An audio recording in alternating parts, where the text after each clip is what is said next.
আসসালামু আলাইকুম। MR educational ভিডিওতে আপনাদের সবাইকে স্বাগত।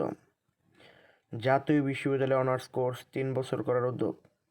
সাধারণত আমরা জানি জাতীয় বিশ্ববিদ্যালয়ে অনার্স কোর্স 4 বছরে সম্পন্ন করা হয়, কিন্তু সেশন জট আরও বিভিন্ন কারণে 4 বছরের অধিক সময় চলে যায়।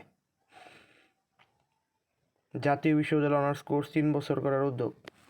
জাতীয় বিশ্ববিদ্যালয় দেশের বৃহত্তম শিক্ষা প্রতিষ্ঠান। এখানে দেশের 40 থেকে 50 লাখ শিক্ষার্থী অধ্যয়ন করছেন। জাতীয় বিশ্ববিদ্যালয়ে উচ্চশিক্ষায় রয়েছে স্নাতক সম্মান ও স্নাতকোত্তর কোর্স।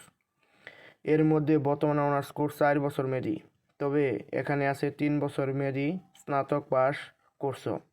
4 বছরের যে সম্মান বা অনার্স কোর্স রয়েছে তার মেয়াদ কমিয়ে 3 বছর করার উদ্যোগ নিয়েছে সরকার। রবিবার 9 ফেব্রুয়ারি আন্তর্জাতিক শিক্ষা দিবস উপলক্ষে ঢাকার আন্তর্জাতিক মাতৃভাষা ইনস্টিটিউটে আয়োজিত অনুষ্ঠানে একথা জানান শিক্ষা উপদেষ্টার বিশেষ সহকারী এম এ আমিনুল ইসলাম। সরকারের পরিকল্পনার কথা জানিয়ে এম এ আমিনুল ইসলাম আরও বলেন, জাতীয় বিশ্ববিদ্যালয়ের অধীনে 4 বছরের অনার্স কোর্সকে 3 বছরে কোর্স করা হবে। বাকি 1 বছর ডিপ্লোমা ও কারিগরি উপর ব্যাপকভাবে শিক্ষা দেওয়া হবে। তারপর তাদের দুটো সার্টিফিকেট দেওয়া হবে। মানে এখানে কি কারিগরি শিক্ষা দেওয়া হবে এবং কি তারও একটা সার্টিফিকেট দেওয়া হবে, আর একটা অনার্স সার্টিফিকেট দেবে। অধ্যাপক আমিনুল ইসলাম বলেন, একটা অনার্স সার্টিফিকেট দেওয়া হবে আর একটা ডিপ্লোমার সার্টিফিকেট দেওয়া হবে। যে সার্টিফিকেটটা ব্যাপকভাবে কি গ্রহণযোগ্য হবে সবার কাছে।